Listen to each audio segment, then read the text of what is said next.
We see the team of Stark, Nass, and Pardee on the left. Possibly the favorites here on day 2, but they're going to have to unseat the team in first. This is a team of Alexis Ostrander, Brian Koval, and Chris Stagno. And Pardee champing at the bit a little bit here, as you see he already has a Deathrite Shaman as they're waiting to get the green light.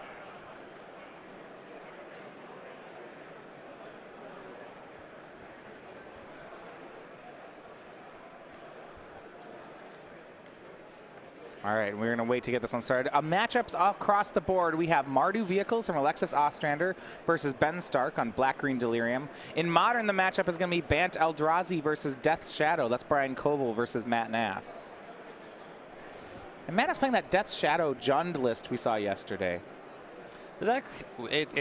Nass demonstrated the deck's ability to grind a good amount, though that matters way less against Bant Eldrazi than it does against Abzan. All right, so the match starts here. Sam Pardee on Deathrite Shaman. Stagno attempts Engineered Explosives on 1. Sam dazes it, and now we see why, as he's going to add a second Deathrite to his board. Yeah, I would daze that one too. He does have to be concerned about a Terminus coming down at some later point now, though. If Sam doesn't have the second Deathrite, is it still, a snap-off for him to daze it? No, I don't think so. It's a heavy mana investment to trade with the Deathrite Shaman. It would really depend more on whether or not Sam is making as many land drops as he wants, how much he needs the mana from the Deathrite Shaman.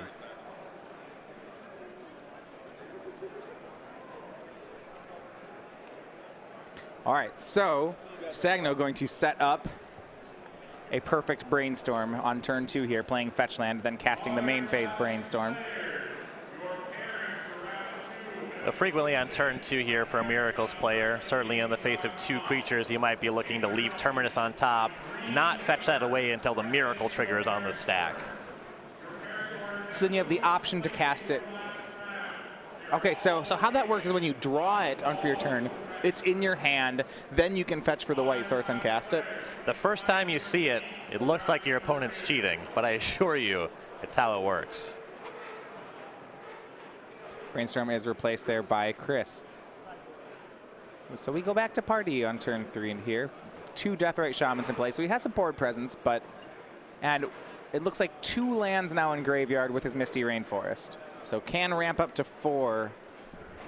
And looks like he'll do just that, going for Jace the Mind Sculptor here. And Chris immediately is going to fight over that with Force of Will. Yeah, that's about the best possible start in this kind of matchup. Jace the Mind Sculptor matters a lot more than creatures. Pulling the trigger on Force makes a lot of sense here. Looks like he actually have the copy of Predict to that. Predict a 1-of in Chris's main. It's a fun card to play with Brainstorm and Sensei's Divining Top. It's not really predicting anymore. It's just kind of knowing. Right. It's called. So, no Jace for Pardee. Chris will complete the Brainstorm by cracking his fetch land. Of note here, there's actually only 1 land in the graveyards for the Deathrite Shamans now. That's the one that Chris just put there. Right.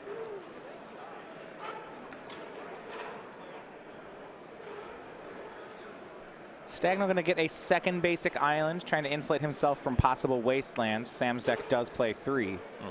This is one of the strengths of Miracles as a deck in Legacy. It plays a lot of basics. Generally very powerful against both Wasteland and Price of Progress.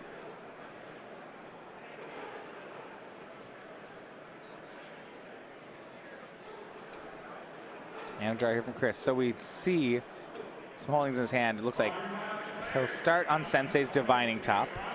It's going to resolve, and Chris gets to hold up Counterspell. Remaining cards in his hand, Jace the Mind Sculptor, Counterspell, and Monastery Mentor. And Sensei's Divining Top being on the battlefield, it dramatically changes the texture here. It's almost like having 3 additional cards in the Miracle player's hand. How about this one, True Name Nemesis from Sam Pardee? Now, I have an interesting question here, Ryan. Chris seems to have 2 options. He can use Counterspell on True Name Nemesis because it's a problematic card, or he can use one of his 2 mana sources to try to find a Terminus, and then just make all of this easy, clean up all 3. And given the fetch happening now, I assume that's what's happening is Stagno is going for that Counterspell. It's a little bit greedy to rely on finding Terminus. Sensei's Divining Top is a great card for finding more cards. The deck has access to Brainstorm, a lot of card filtering. It ponders as well, but if you don't hit it, you're just dead in a couple turns. Yeah, Chris, that's too big of a risk to take. He's going to try to counterspell the True Name, but Daze will be at the ready from Sam, and True Name resolves. Now he would love to find that Terminus. Debating if he wants to spin on upkeep. He does spin top. It means that the Monastery Mentor in his hand, he's going to be 1 mana short of it. And looking at the top 3, he does not find the white sorcery.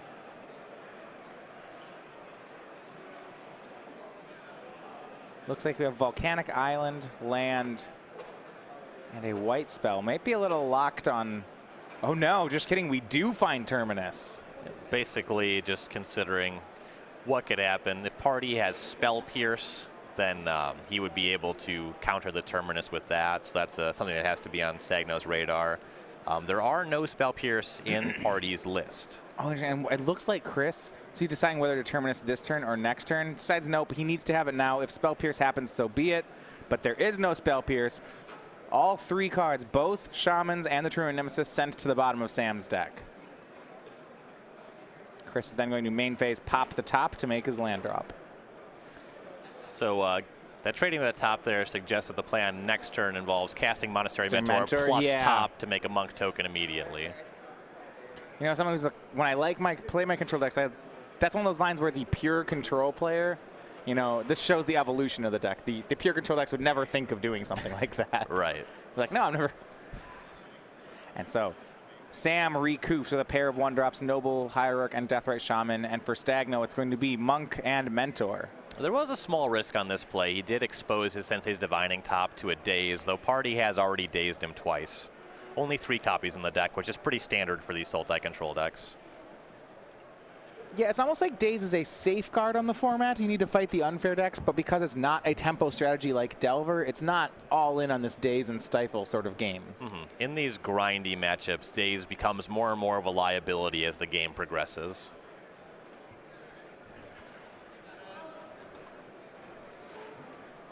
First result in here, this goes over from the modern tables. It's going to be Matt Nass with Death's Shadow going up a game on Brian Koval's Bant Eldrazi. And Death's Shadow is certainly able to steal quick games against the Bant Eldrazi deck. So going back to our legacy match, Sam's going to attempt to keep pace here. Abrupt Decay will shoot down Monastery Mentor. But even despite that, if we're getting to this point where it's starting to be a Miracles-style game. There's a top on play, the board's relatively stable. And now with Stagno's last card being a Jace the Mind Sculptor resolving, this is going to be a very difficult game for Sam. Yeah, we saw Stagno Force of Will Pardee's early Jace the Mind Sculptor. This card is just so important. Still every bit as good as when it was printed. This card wins games on its own. Chris will brainstorm his top cards. Look to be, he'll put Force of Will in his hand.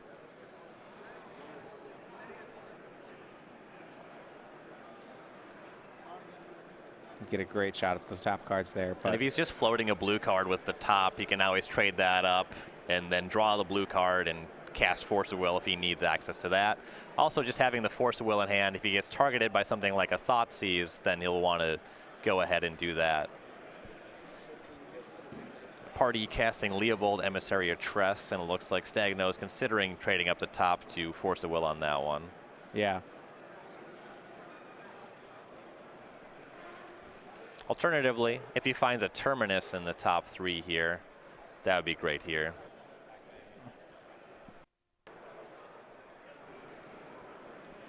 Yeah, so in response to that Leovold, Chris will pop the top, but it looks like he actually doesn't do it for a blue card. He does it for Monastery Mentor. Yeah, so setting up once again to cast the Mentor and then make a Monk immediately. Jace down to 1 last turn. That was an exalted attack from Deathrite Shaman. And here it is nice for Stagno that it is Leovold and not True Name Nemesis. With the Monastery Mentor plus the Sensei's Divining Top, he can at least make a Monk every turn. So he could just keep chump blocking if he wants. While Jace activates, that seems pretty good. Right, and with him brainstorming every turn or spinning a top, yeah, there's a lot he'll be able to get even more value eventually. So Jace, he's a Jace to scry 1, then he'll play Monastery Mentor plus Divining Top, get a second Monk token. You know, I do like that that Chris is using the Fate Reforged monk tokens. I mean, certainly I wouldn't want to use a Jacob Wilson monk token against the team of Matt Nass and Sam Pardee. That just seems exactly where you want to use it, actually. Okay, okay. I think there's two schools of thought in this one. I'd be worried that the monk wouldn't, you know, he's on the other guy's team. It might turn traitor. Yeah. Leovold will attack a monk token chump blocks. And for Stagno, he'll spin Divining Top again. Using this Monastery Mentor, he's able to keep the Leovold at bay and keep the Jace moving. Stagno has a lot of lands on top, both a Caracas and a Volcanic Island currently in the top 3 cards. Well, Sam Pardee's teammates, and this is the hard part about being a team of 3 pros. Yeah, it seems like Chris Stagno might get this first game, but both his teammates now down game 1. It is Ben Stark over Alexis Ostrander in game 1. And Stagno will go with a Unexpectedly Absent. This is actually, Ryan, an interesting card here. He's playing this in place of Council's Judgment this weekend.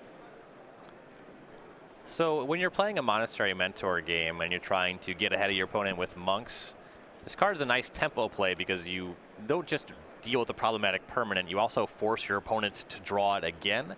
The issue is Unexpectedly Absent can't actually deal with something like a True Name Nemesis. So there's some give and take. Sure, and in this matchup there are True Name Nemesis. Right.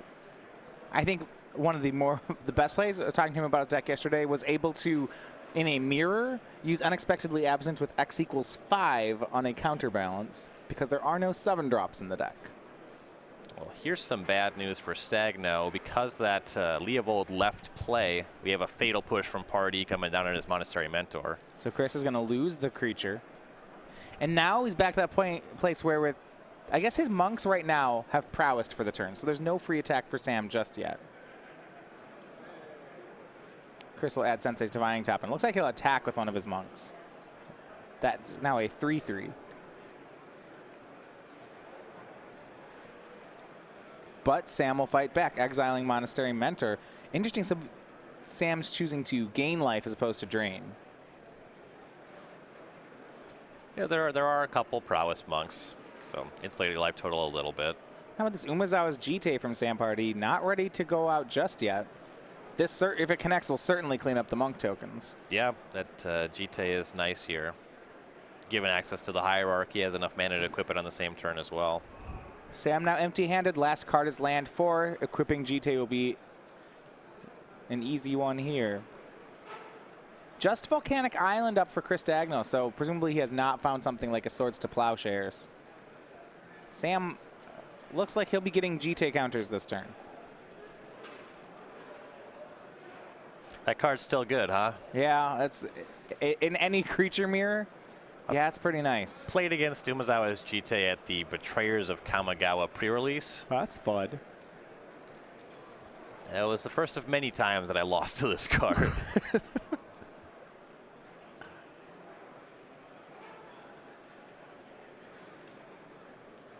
Jace will brainstorm. Chris does have Swords to Plowshares on top of his deck.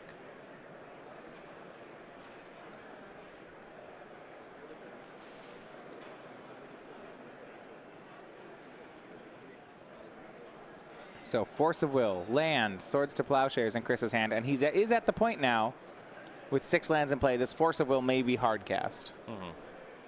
And he spun the top, and there is a Terminus in the top 3 here, so that will give him some reprieve. With the Jite and with Stagno trying to win with Monastery Mentor, he does need to clean up a lot of creatures. If he can maintain his Jace on the battlefield, though, he can just win the game with the Planeswalker. Yeah, and it seems like he'll, between this Terminus on top, the Sensei's Divining Top, and Jace, he should be able to do that. You see an upkeep, he's going to Miracle the Terminus using Sensei's Divining Top.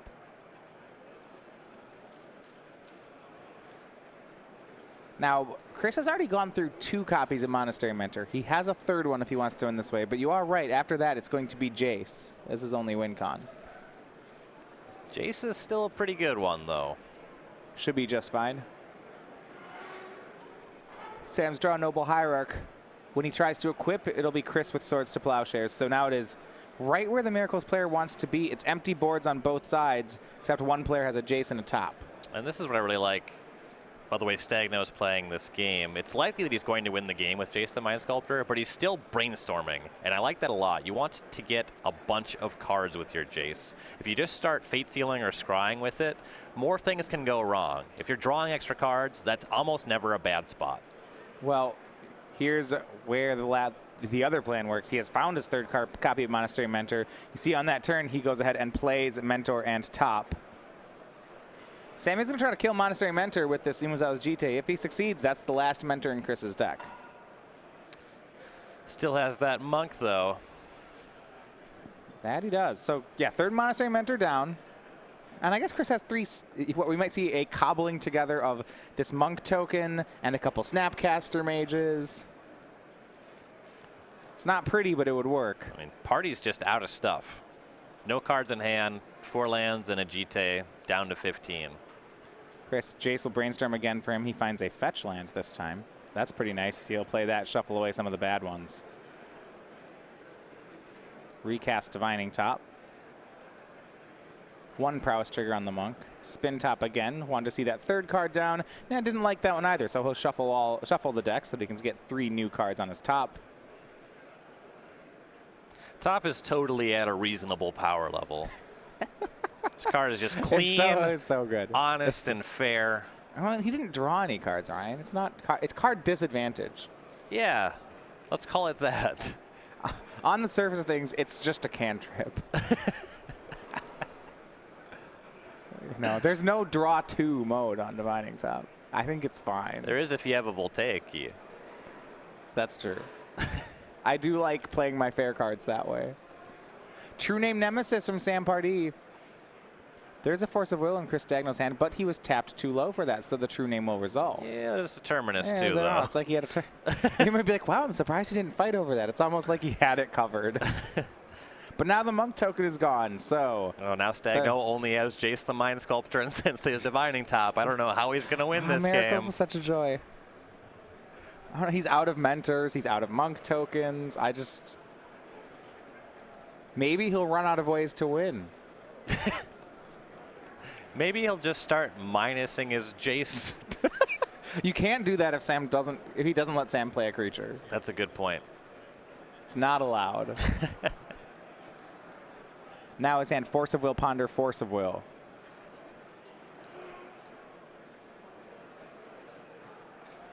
It's hard to even say what he's looking for at this point. Top of the deck is Terminus land, fetch land.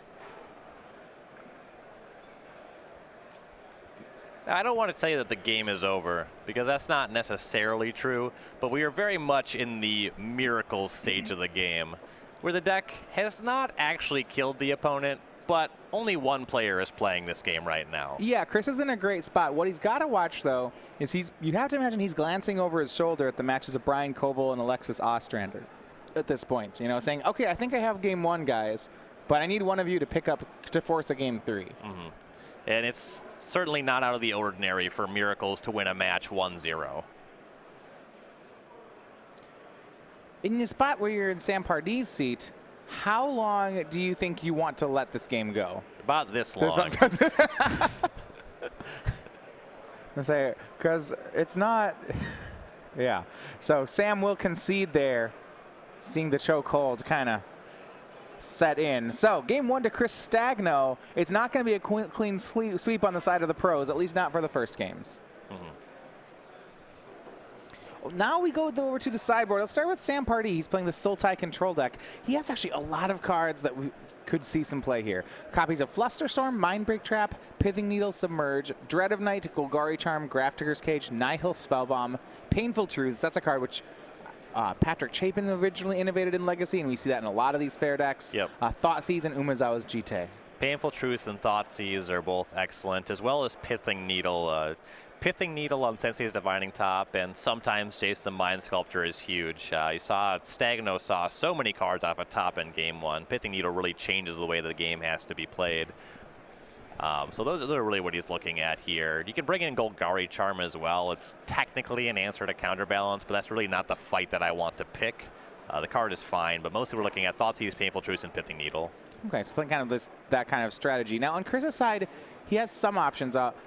Blood Moon, I'm interested in your thoughts on that card. Sam Pardee's deck does have a couple basics, but Blood Moon would still be a big blow to his strategy. The fact that the deck has basics at all and that it has so many mana creatures makes it a little difficult to pull the trigger on Blood Moon. The thing about Blood Moon in Legacy versus Blood Moon in Modern, though, is that if it's bad, Stagno can just brainstorm it away, keep pushing it down with Sensei's Divining Top. So it's actually pretty low risk just to bring Blood Moon in. And we saw in the game there, Stagno was able to terminus away all the mana creatures. Pardee had 4 non-basics, so Blood Moon certainly would have stopped him from playing the game there.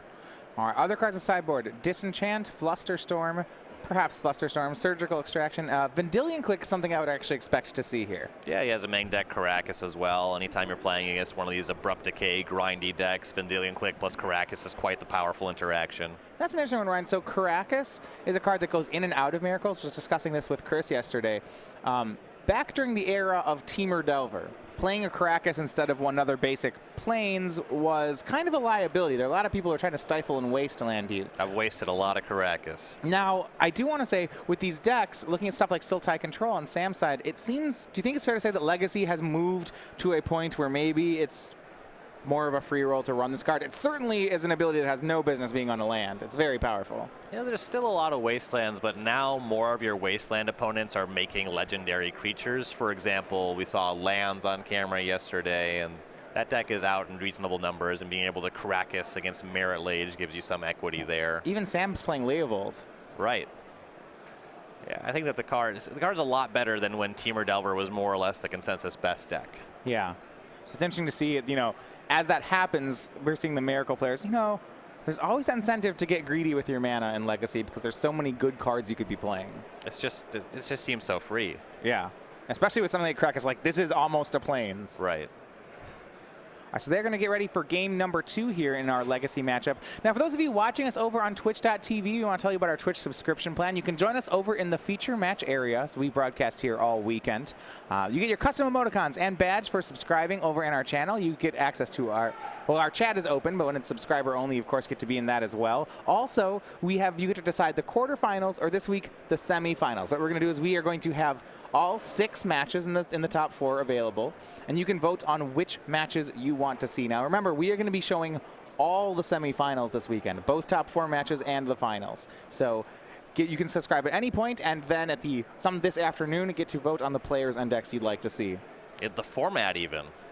Standard, Modern, and Legacy happening there, so you can vote on what you want to see. It's going to be a really awesome top 4. Well, Chris and Sam are dealing out for game number 2, but for Brian Koval and Matt Nass, they're putting the cards back in the box. It's a clean win for Death Shadow Jund. Matt Nass, a 2-0 winner in Modern. The Death Shadow deck can just come out of the gates too quickly for the Bant Eldrazi to do much of anything. And Bant Eldrazi is also a deck that has something of a fail rate. It does rely heavily on its mana accelerants to be a serviceable deck. Yeah, and at this point, I would think for the last undefeated team, the team on the right, it's all hands on deck in Standard. Yes, Chris is up a game, and Chris is a veteran of Miracles. If I'm in Brian's seat, I leave this one alone. I'm going over and trying to see if it might take 2 people to defeat Ben Stark in Standard. I'd be looking at that match. Certainly. And this game, once again, starting to look fine for Miracles. Sam starts with a double Deathrite Shaman draw. And Stagno at the ready. It's Swords to Plowshares for the first Deathrite. Given that it is Swords and likely some other removal spell for the other Deathrite Shaman, or it just goes unchecked, that's a small win for Pardee that it's not Terminus. Deathrite Shaman and then Ponder for Sam. Yeah, last game we saw Stagno attempt an Engineer Explosives on 1. Sam dazed that because he had the second Deathrite, but it was eventually Terminus. And that seemed like the turning point of game 1. Chris found a Terminus for a board of Shaman, True Name, and I never felt like Sam came back from that. It frequently is the case that if you can't fight the fight over Terminus, you, along with your creatures, are hitting the bin. So Stagno makes Divining Top. Sam will respond with Pithing Needle. Now remember, with how these rules work, Chris has to use, if he wants to use top, he needs to do all this before Sam names a card. Mm-hmm. Yeah, anytime your opponent casts a Pithing Needle, first order of business, crack your fetch lands. Don't say, what card are you naming? If you ask them that question, that means that thing's in play. Yep. So you see Chris is going to spin the top, by rearranging his cards. Then he's going to draw a card. Now Needle's in play. And I imagine Sam names Divining Top anyway. That would be a good name. And he did. That's smart. He named possibly the best card for Stagno in the matchup and a card that he knows he's already drawn. And now Sam's going to pile on the pressure. After the Pithing Needle, he uses the extra mana from Deathrite Shaman to cast a True Name Nemesis. So he's taken Chris's engine offline with the Needle, and he's had what is probably his best threat in True Name. Yeah. Stagno is going to need to set up a Terminus pretty quick here. And you mentioned that thing where Chris Stagno, instead of playing Unexpectedly Absent, is on... instead of playing Council's Judgment, has gone to Unexpectedly Absent. This is one of the situations where that's going to hurt him. Yeah, that gives him fewer outs in this spot. No. And Pardee on 4 True Name Nemesis, which we've seen since Reed Duke innovated that. Yeah, no copies of Supreme Verdict in Chris's list either. That's sometimes a card we'll see. So it's really Terminus as his only way to answer this card. Mm-hmm. Presumably all 4 are still in the deck. You know, certainly no reason to board those out, but he will need to find them. He'll need to set them up without using Sensei's Divining Top unless he can answer that Pithing Needle. Protection from players, something that leaves very few answers. But here's Terminus from Chris. He had set it up with the Divining Top. He buried it 1 beneath it. Sam is going to brainstorm in response. We might see some sparks fly here as Sam tries to protect his creatures. It looks like Pardee has brought in Flusterstorm. I want to say I see that one in his hand. Well, that's not enough right now. If he casts it, Chris actually just can pay. That's not true. The Brainstorm is the 3rd storm. You're right, Sam made a Brainstorm. So now, Brainstorm, Flusterstorm, Terminus, that's Storm of 3. Yeah, the Terminus is countered. Brainstorm, Flusterstorm is a combo, you see. It's the Storm combo, I believe. It's like your Brainstorm is a Force Spike. You just let that one slide. It is a Storm combo. You were just, that's just factually accurate. That's what people mean when they refer to Storm combo in Legacy. So after that fight, Sam's going to attack and use Deathrite Shaman. Chris shuffling off a fetch line. He's going to have to find another card like Terminus. He is going to use Snapcaster here on end step, maybe snapping that Swords to Plowshares off. Sam's going to cheekily daze. If Chris wants a Snapcaster, he has to pay 1 more, which means, well... So yeah, the sequence there was Sam attempted to exile Swords to Plowshares. In response, Chris Snapcaster maged it. Sam dazed, so Chris pays to keep his 2-1, but then the Swords goes away. Yep. So 2 damage from the Deathrite, now 3 more from the True Name. Chris down to 11. Chris is going to need to find another Terminus pretty quick here. Yeah, he's having trouble stabilizing this board. Now, there's some awkwardness in Sam's hand. You see he's got his hand looks to be Underground Sea, a 2nd Pithing Needle, and a Brainstorm. So as soon as he finds a fetch land, I guess all is forgiven. Yeah, Brainstorm fixes all. I was going to say it was a weak hand because I saw the first 2 cards. I saw, oh, land Pithing Needle, it's no good. Oh, wait. No, it's great. There are no weak hands. There are only weak top 3 cards of your deck. I will say, sometimes I do pine for these matches of Legacy. Swing for 2 from Snapcaster. You see behind them one of our other big team matchups going on right now. The team of Jessup and Scarin playing against Patrick Sullivan's team. Both those teams at 7-2. For Chris, he can set up some pressure of his own. It's going to be Monastery Mentor plus Sensei's Divining Top. Now remember, that top is being played into an onboard Pithing Needle. Right. Still good for a Monk, though. I think my favorite play of this deck, now if there weren't a Needle, sometimes now this Miracles deck can race if they get 2 copies of Sensei's Divining Top. Yeah, you can just pay 1 mana, cast a top, cast another top, trade it up, continuously trade them up, keep on redrawing top. Every 1 mana converts to a Monk, and X prowess triggers. Right, so it's like you spend 1 turn making an army, and then another 2nd turn you just kill them.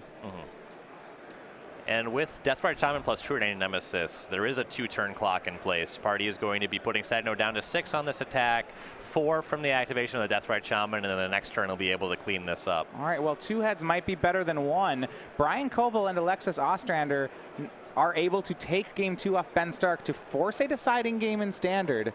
So they're keeping Chris Stagno afloat, at least right now. The Vehicles deck will be in the draw on game 3. but certainly still winnable.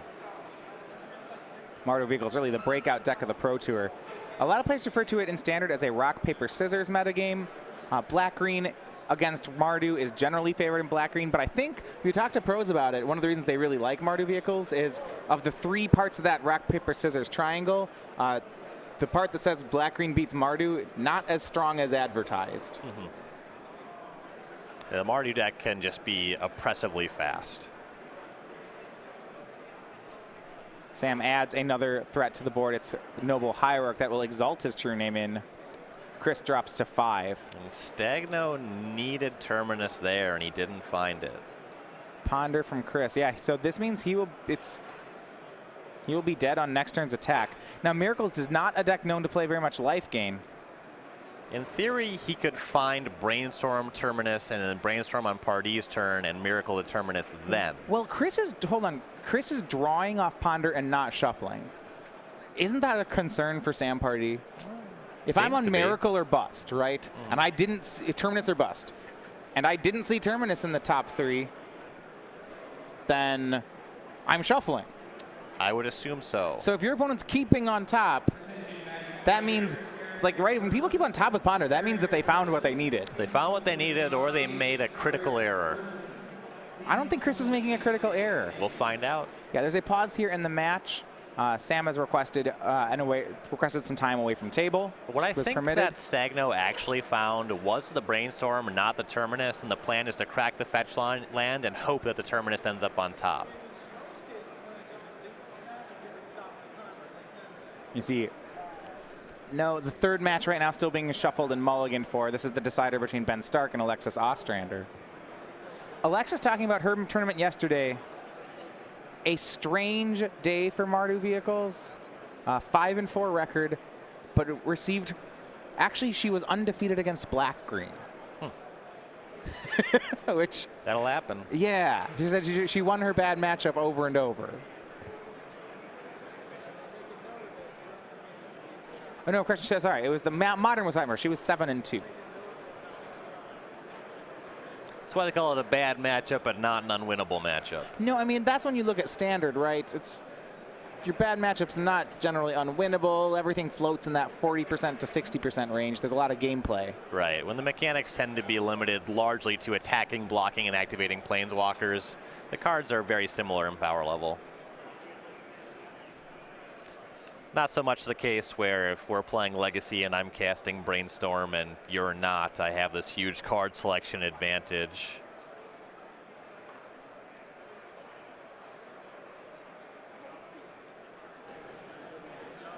And you saw, before this game was paused here, Coval was discussing Stagno's line with him a little bit, which leads me to believe that there's nothing as clear-cut as I already have the Terminus and the Brainstorm rolled up.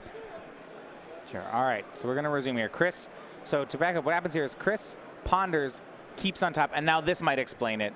He's going to crack a fetch land still during his turn. So he did not find a Terminus, but I guess if you found a Brainstorm, Ryan, then you probably would draw the Brainstorm off the top and then crack this fetch land? Yep, it looked like he grabbed a Brainstorm and he's looking to shuffle Terminus to the top. Again, he has a top on the battlefield. There's still the Pithing Needle. He can't spin that one. So it just needs to be a natural Terminus on the top of the deck. Yeah, because he has that fetch land on the top. So yeah, he found a Brainstorm, and now he's going to have to set it up. Kozilek's Return in hand. A neat one, but I don't think one that's going to matter here. Brainstorm, swords, Caracas. The Devoid mechanic helps in some spots. It does not remove any of True Name Nemesis protection. So Chris cannot Terminus. He didn't find it. He could Swords to Plowshare some of his own creatures for life gain, but I'm worried, Ryan, that he's Brainstorm locked at this point. Right. That's the term of when you've kept cards on top with Brainstorm when you have no way to shuffle. You know your next draws, and they're not good enough. The Kozilek's Return, it does at least deal with the Deathrite Shaman and the Noble Hierarch. The issue with Pardee playing the Hierarch last turn, Stagno's life is too low. He's just dead to one activation of Shaman plus the True Nemesis connecting. So Swords to Plowshares on the Deathrite. It'll put Chris down to 2. But of note here, look at our counting our prowess. We've had Ponder, Brainstorm, Swords to Plowshares now. So These monk tokens are of varying sizes. Chris is going to swing. Now, he could use a Swords to Plowshares, Ryan. Hold on here. If he can gain enough life to not die this turn by swordsing his own guy, can't he just win this race? He's got a huge enough army that he's built up. Yeah, he's in a good spot. He'll be doing some damage to Pardee on this turn.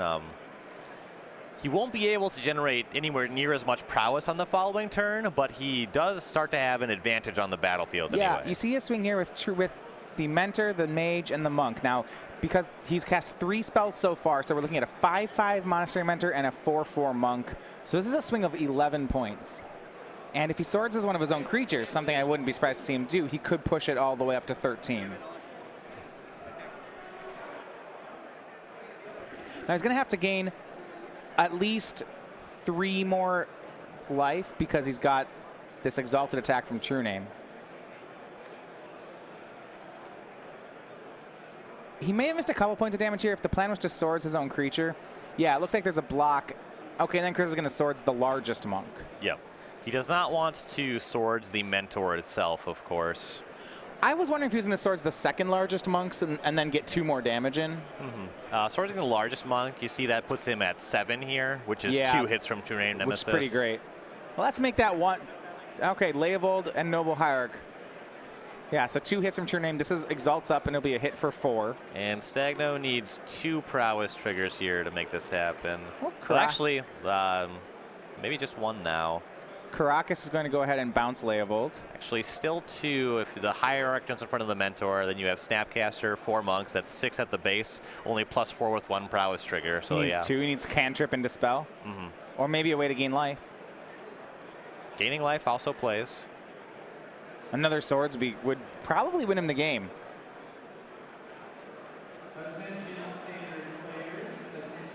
Swings the whole team.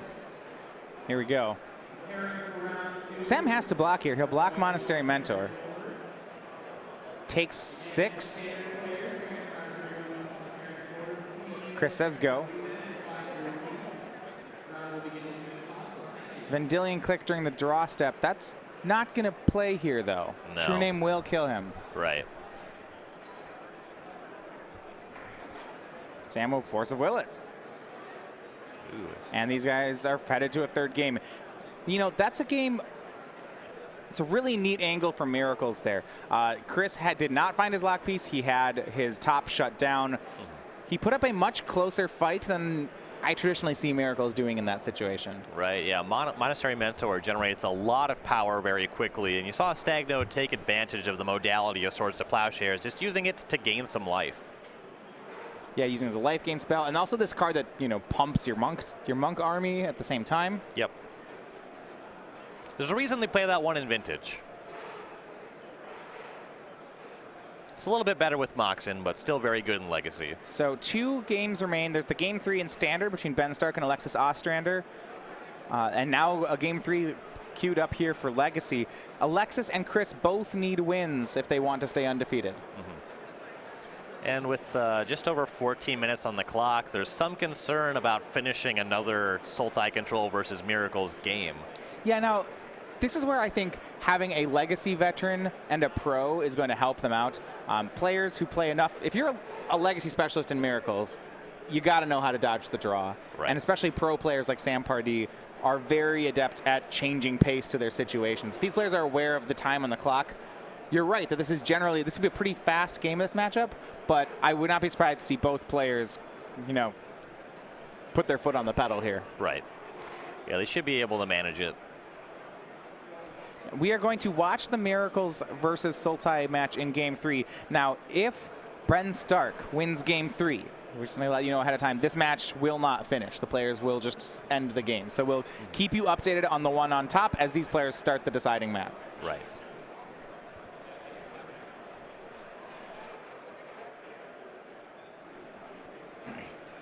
So Ryan, but both games that we've seen so far between Stagno and Pardee has seemed to be about a timely terminus. Sam got ahead in the first game, but Chris hit a very critical terminus on 2 death rates and a True Name. And then the second game, we saw a similar thing where Sam lands a True Name, and then this time Pardee won the counterspell fight over the terminus, and that felt like the game. The deciding factor was largely the Pithing Needle from Pardee.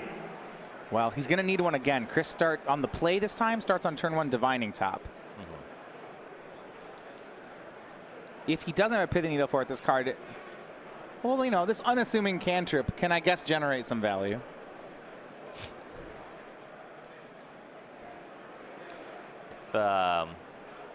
R&D did one of those articles where they show the design notes for a card, and they've covered Sensei's Divining Top.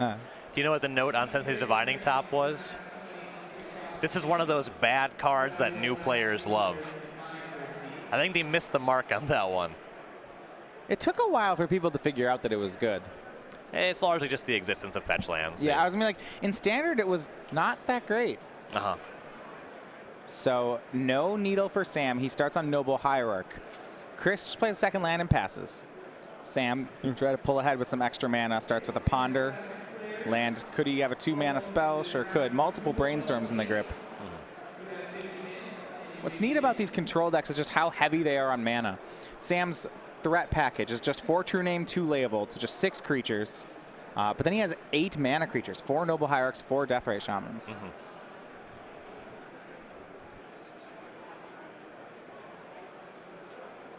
For Stagno, he will Brainstorm.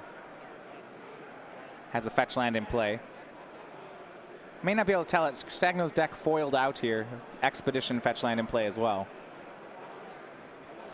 Very unlikely that Legacy deck would play an Expedition shock land. So yeah, I guess he hasn't foiled out the beta duels. Someday. And it looks like this is the play you're talking about. So he gets Terminus on top of his deck. So how this works with Miracle is you draw Terminus into your hand, but you reveal it to say, I drew this as a Miracle card. Now, when you actually play your Miracle spell, the card is physically in your hand. So at that point, he can fetch for a white source and go cast Terminus. I think this looks strange because you'd think like, oh, he's shuffling away the Terminus, but it's actually in his hand when he does this. It's sort of a dexterity thing that gets a little confusing. So to trigger Miracle, the card can't touch your hand, because it's just assumed it was already part of your hand if it has. So you have to keep it separate. So you flip it up, you reveal it, then you put it in your hand face up. Right. Then you say, I'm paying for it. Exactly. And Chris, after Terminus sweeps away both of Sam's creatures, he'll do exactly what the Miracles deck wants to do. Cast a cantrip and say go. Land, go. I have a top. Let's go to the nothing phase of the game. Well, it's neat, Ryan, because Miracles is the control deck, one of the control decks of Legacy, but it doesn't actually have card advantage. You know, there's no like draw, there's no Factor Fiction, there's no draw spell. What it does is it trades cards, and instead of like, in normal standards we see trade and then I draw 2. But they go like trade and then I spin a top. Like I trade and then I just slightly draw better cards. And you saw a handshake there. We have a result from our standard round. Ben Stark did take it down. So 2-1, Ben Stark defeats Alexis Ostrander. The team of Stark, Nass, and Pardee will win the round.